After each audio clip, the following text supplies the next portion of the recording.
Thank you for tuning in to the SkillsAware podcast.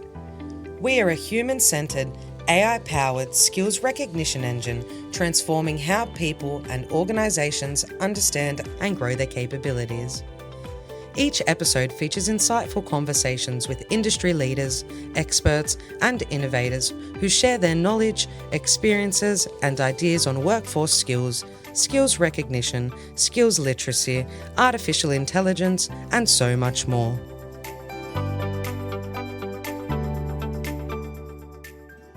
And welcome everybody who has joined. Thank you for taking the time.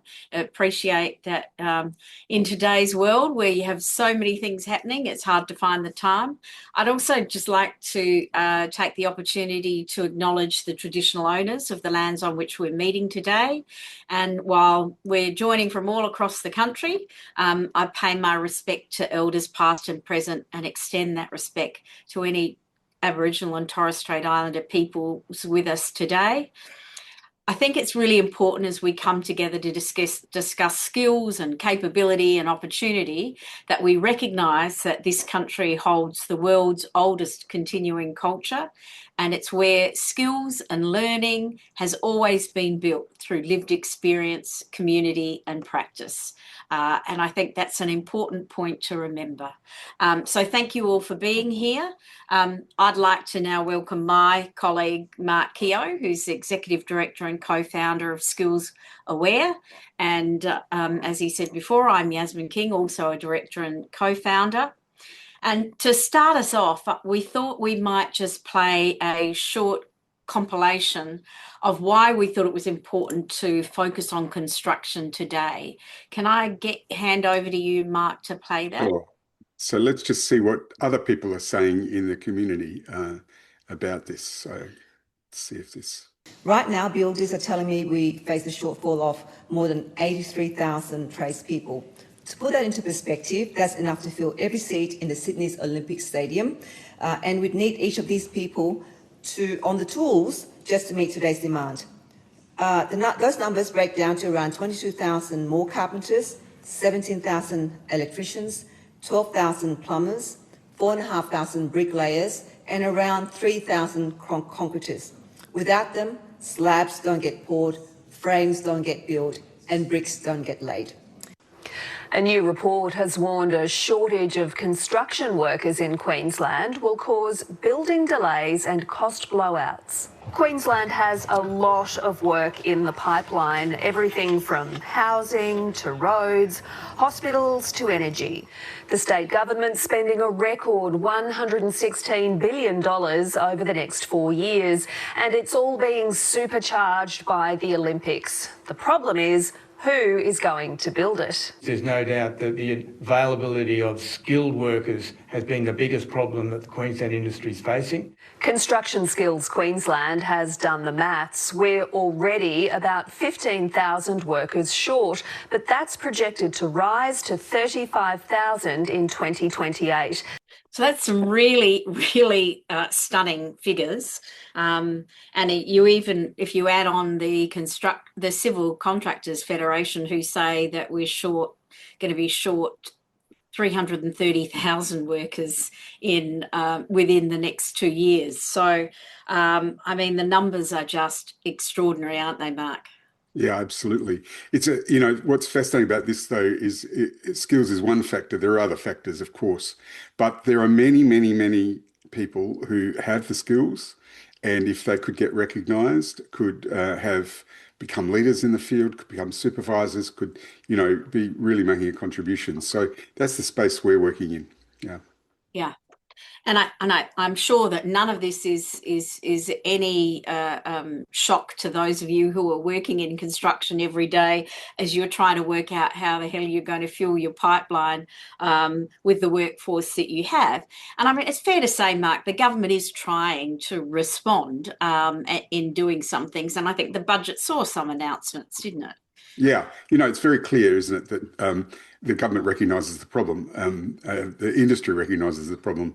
The difficulty is investment in the mechanics of change, and that's where we feel like there needs to be a greater contribution from the actual training sector and also from innovation. Yeah. And I think it's that whole concept of, there's certainly things happening from the top down in what government's trying to do, but we need to see some things happen from the bottom up as well. And I think that's where something like SkillsAware can play a role. I think the added challenge, and I know for those of you working in construction, is that while the feds are saying cutting red tape, what I hear is from people in the sector is how many of the different states are actually putting more red tape in place. So, for example, the design and construct legislation in New South Wales, some of the requirements for registration in Queensland, we've got the Building and Plumbing Commission happening in Victoria. So all of there's this incredible compliance complexity as well as you're trying to find people to do the work and to do quality work. Because I think, the concept of just saying, just quickly shorten training and make it easier, you're just basically delaying a problem because, you still need quality. And I think that's where we see you can't compromise on just pushing a pipeline. You actually have to make sure that the pipeline shows evidence of people's capacity. Well, we all remember the horrible experience, don't we, of the great boom in roof insulation and how just employing unskilled workers caused, deaths and health issues and all sorts of things. So we don't want that. What we need to do is have an evidence-based approach to recognition, and that's the key. People have got to be able to demonstrate that they can do the job, and then they need to be offered the job. And that's a whole pipeline question, which I'm not sure if everyone's really focused on. People are making announcements about it, but the mechanics seem to be falling short. Yeah, absolutely. Absolutely. And so let's talk about how we think we can help in addressing this challenge, Mark. Yeah. So some people will know what SkillsAware does, but one of the things we've done in our previous webinar series is we haven't actually shown it. So we're just going to do that. Is now a good time for that? Shall we have a little look? Yeah. Yeah, good. All right. So let me just do a very, very fast walkthrough of SkillsAware. This is our new, and I've got to say, SkillsAware is new. It's a big idea. And what we're discovering is that there's a lot of market education required in order to understand skills and what they look like, and also to support people who might not be digitally literate at first attempt. But what we're discovering, and we've started pilots in the construction area, is we're discovering with a bit of coaching, a bit of support, people can use this tool and can accelerate their recognition, either in an occupational recognition service type of arrangement, which most of the state governments now are looking at, or by just accelerating specific skill recognition in specific competencies and skill sets, or indeed in traineeships and apprenticeships and so on. So this is applicable in all of those sort of domains. So what I'm going to show you first is how we onboard people. And what we've got is a customizable sort of tell us about yourself to start with, and upload any evidence you've got: job description, previous work history, performance histories, skill sets that you've been, or skill records that you've got from compliance, training courses you've attended, anything that's got a textual representation of evidence of skill.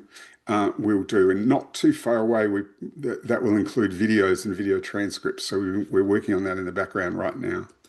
Then we ask about your general skills, what you're good at, and all of this gets fed into a AI agent, and the AI agent uses this onboarding information to then start, and I'll just submit that and get to the dashboard. And the AI agent uses that information to suggest a bunch of skills. Now, the skills we're looking at here are the Australian competencies, all 15,000 of them in our database, and all of the ones from the construction industry are all there. You can see the codes, which many will be familiar with.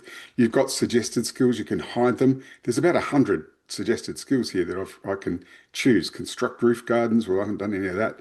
This is Mick Russo, who's a brickie. This is a made-up persona, but we decided to pick on Mick. He's a builder's labourer, bit of a brickie, but never got qualifications. Works in bricklaying, and so Mick and his coach, who's helping him through this process, engage in a chat with an AI bot and is asked questions, encouraged to load more evidence. And evidence is recognised in three important forms. And this is the important new one, self-claimed evidence. I have done this. I've done this for years, but no one's ever recognised that I can do it. Second one is organisational evidence, where I have done this and my organisation has evidence that I've done it. And the third one is certified evidence, where you may have formal qualifications from other activities in your life. Once we get beyond suggested skills, you add, using the add thing, to your shopping cart, which is the My Skills area. Now, this is your portfolio of skills. We're starting to build a portfolio in order to get RPL or get recognition. Now, you'll see in this portfolio, we've got this, I'm going to work with this construct brick and block structures and features. And what I've done, what Mick has done, is he's responded to all this. He's loaded a lot of evidence. And you can see here, there's an experience score and a formal score. Now, Nick has no formal experience, but he's got 46 out of 50 for informal experience and self-claims. And that's a very high score. Now, this is not an assessment. What it is the probability that the evidence Mick has provided is sufficient for RPL, and that's designed to guide an assessor. When you have all of this, what you can do is a number of things. One of the neat things is you can seek an endorsement using encrypted email from a previous supervisor or a previous peer or someone who's got some evidence that they can share, and you send that message off to an endorser and they can send through an endorsement, and that just adds to the evidence. Very powerful new feature we've got in the system. And then the last thing we'll do is I'll show us just how an assessor would view this. So when you view the skill package, this looks like a certificate. It's really just a certificate of evidence. It's not a certificate of completion, but it's got all the details you need for an assessor to look at. It shows every element of the skill. It shows the skill definition. It shows where the score has come from, where the evidence has come from. It's got links to each artifact of evidence. And above up here, it's a URL. So you can copy the URL, share it with an assessor in a report, and then the assessor can work with you to get RPL. The other thing I'll just show, because I haven't shown it, is the Evidence Hub. At any time, you can add more evidence, and the AI mapping will look at the evidence and map it to whether it's organisational or self-claimed or certified evidence, and then allow you to, you'll see this here, go down here, it'll allow you to update your score because you've added more evidence, and I can go and look and update my score and press the update button and it will increase my score. I reckon that's enough to show for now. Yep. Yasmin, that's the fastest demo I've ever done, but at least it's an orientation for those who haven't seen SkillsAware as yet. So we're having some lovely experiences with pilot projects at the moment, and people having real positive experiences of recognition. And maybe you could talk a bit about that. Yeah, I think one of the things that I think organisations underestimate is how actually making somebody feel that their skills are visible is actually something that can help with retention because people feel recognised and valued because of it. And I think one of the other things that's been very interesting is where a lot of organisations do a lot of internal training, often because it's sort of just done from their perspective, people just think I'm being made to do this. But because it's not being externally validated for them, they don't actually see the value of it. And this can actually really help with having those skills that you're learning on the job and doing with compliance training actually recognised. And it's also an ability for somebody to have an ongoing record of, we talk about lifelong learning and then we don't actually encourage people to keep records of everything they do. If somebody would have asked me all the corporate training I've done in my career, could I provide evidence of it? Because it was never, thought about, I would struggle. So I think encouraging people to think about that in a positive way, that it's about demonstrating their skills, is a really good outcome for being able to recognise what people can do. Yeah, absolutely. And the experience we're seeing, I think, is that people are either they have a lot of evidence. Everyone's different. Either they've got a lot of evidence, or they've got evidence they don't know they have. Yeah. And so that's where the humans in the loop are so important. We're finding having somebody who's available for a bit of upfront support and coaching at the early part of the process, and then an assessor available later. But what we are finding is the extraordinary time saving in this process, not just the outcomes, but the time saving in the process. In other words, gathering the evidence and doing it, and then getting it mapped against the competencies. What used to take weeks and months, people are doing in hours. Isn't that right? Yeah, absolutely. And not only that, I think it's helping assessors in that they can say, look, if you've got no formal evidence and you're only going to be using organisational or self-claimed evidence, come to us when your number reaches whatever they determined. So instead of this toing and froing, oh, you haven't got enough, you haven't got enough, you haven't got enough, you've got to come back with more. And obviously the system also somebody can actually ask, how do I improve my score? And it will give guidance.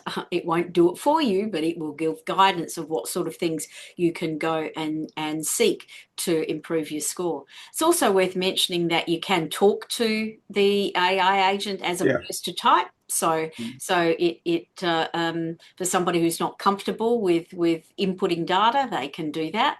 And the other benefit is that it can do it in multiple languages. I mean, the output's always English, but you can if you need to converse in different languages. So which I think is also good, particularly in this industry where you've got a lot of people who might be from migrant backgrounds and English is not their first language. Yeah. It's very interesting. Now I'm going to ask you the really hard question. What do you think ASQA thinks about this? Well, we know in one of our pilots that they have actually seen the process. I think the fundamental thing that needs to be made clear is that this does not make decisions.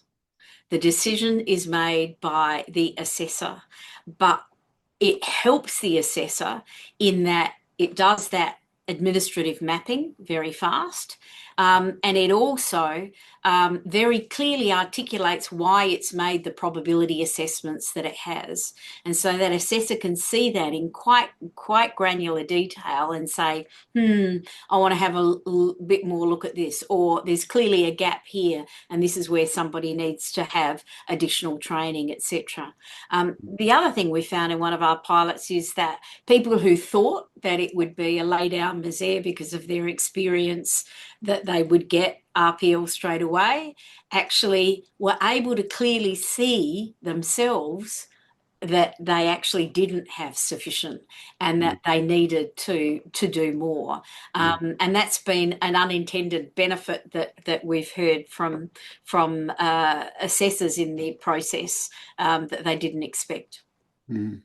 Yeah, I think it's a really good point you're making, and the other one that is the big, difficult one in this world is the evidence legitimate? Is it fraudulent? But what we know is that no one can prove that. But what we can do, like with the endorsement button and the endorsement system, is we can encrypt some things and we can make them more likely to be able to be validated or verified. But you still have to the assessing organisation still has to have policies in place that will weed out people who are not taking a legitimate approach to getting recognition. So it's not possible. It would be a terrible thing if we had an AI evidence manager that was telling people you're being fraudulent because they could get that wrong, and we don't want that. We need the human in the loop. Yeah, absolutely. And I think what I see as a great opportunity is actually for the skills of assessors to actually be focused on the things they should be and not on an administrative process, which is a large part of why people don't like doing RPL. Mm. Ron's got a good question here. He's saying, given the budget and funding allocations for Trades Recognition Australia to overhaul how migrant and overseas trained trade skills are assessed and licensed in Australia, what do we think about this? Well, I think it's a great initiative. The difficulty is that the government has a tendency to fund peak bodies rather than peak projects.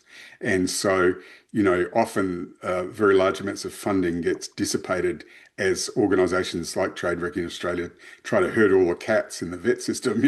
There's a lot of people to get organised. So, of course, we'll be in touch with those people and trying to make sure they're aware of the service we're offering. We've decided to do this as a private service, right? So you could argue that a government organisation could provide a service like SkillsAware. But if that happened, the way Australia operates, it would be all the normal interstate jealousies would apply and so on. So what we've decided to do is just be in the marketplace. And we hope that people like Trade Recognition Australia look at all the great work we're doing and we can work with them or with people that they choose to fund to do the acceleration work. So we're very active in engaging with those people, and let's hope that we can make a difference. There's a certain, we're a commercial organisation, but we're all very experienced. We've been around this a long time, and someone said to me, how courageous of you guys to just say we've got to do something, and I'm not sure if we're courageous or what, but and you always worry when people say you're courageous, but that you might actually just be being foolish. But the truth is, change needs to happen, and sometimes it can only happen from the bottom up. Money can come from the top down, but the real change needs to come from the bottom up. Yeah.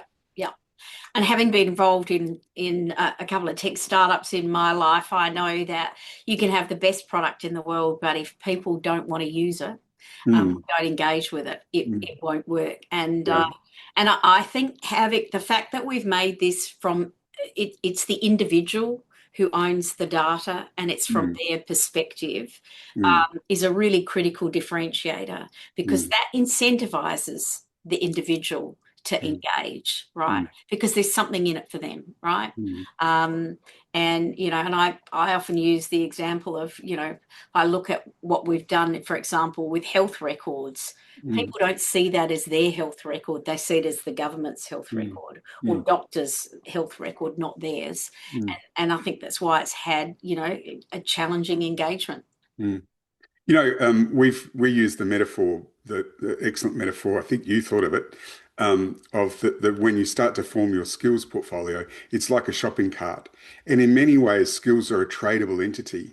And my research says that most of us have 700, 800, 1,000 skills. You can never write them on a resume, but you can recognize them and identify them in a database and a portfolio. And so that's our aim, is to help everybody recognize the breadth of their skills. Ron, in some ways it's a currency. They're actually going down that pathway in the United States, the US Chamber of Commerce Foundation, and there's new federal legislation in the United States where they're recognizing skills as a tradable currency and dealing with it that way. In other words, funding comes associated with it as a commodity, and that's a fascinating approach. It's got its pluses and its minuses, but that's worth investigating if any of you are interested in looking at that. That's the US Chamber of Commerce Foundation, and recent legislation that's come before the House of Representatives in the US around skills currencies. Whether that's the best approach for Australia, I'm not so sure, but there's certainly merit in getting to the grassroots and working with individual. That's what we're doing. We're working with individual builders, labourers, and trying to help them, Yeah. And Michelle's got a question here. In light of encouraging lifelong learning, who pays for the seat for the RPL candidate if they want to keep uploading to their portfolio for further upskilling? Can they take ownership of it and perhaps move it to another RTO? Mark, do you want to answer that? Yeah, well, that's our vision, but unfortunately, the Australian system is not structured that way.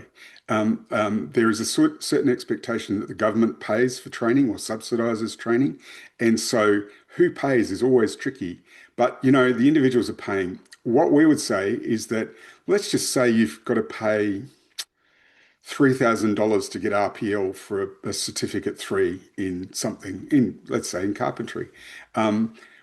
That $3,000 is going to the administrative cost of doing that. So what we're looking to do is reduce that administrative cost and make it cheaper for everybody, make it still profitable and okay for the RTO, make it cheaper for the individual, and make it cheaper for the economy. That's our goal, really directly. So who pays is critical, but someone's got to pay for effort, human effort. So there's no doubt about that.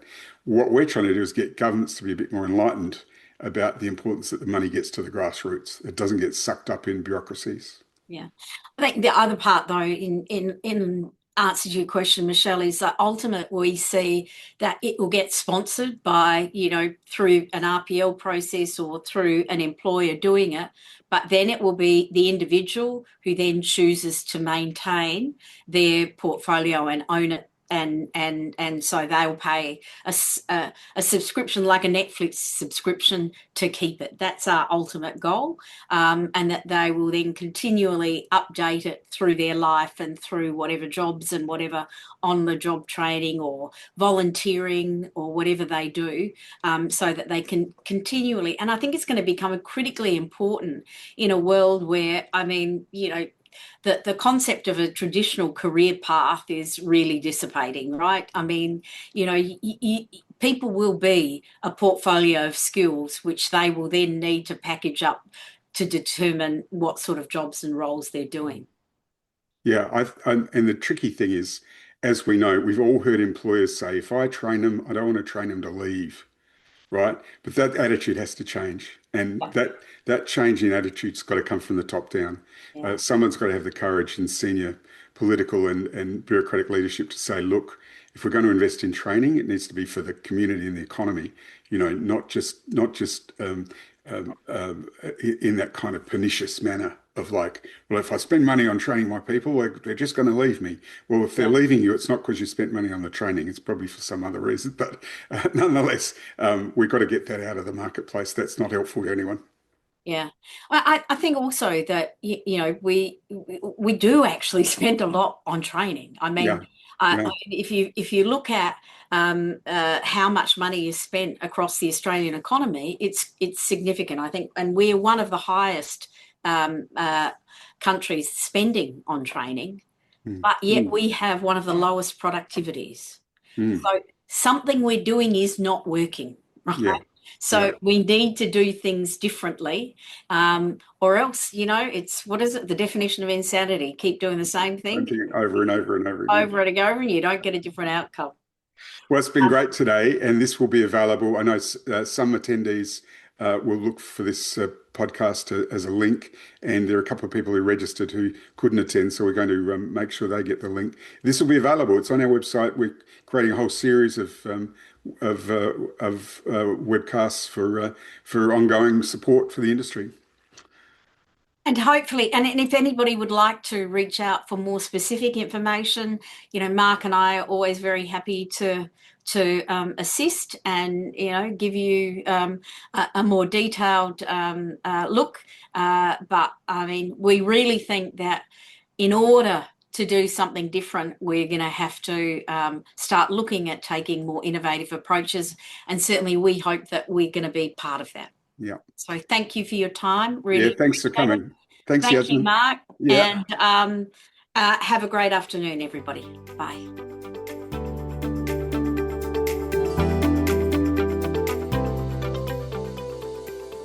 Thanks for tuning into this SkillsAware podcast episode.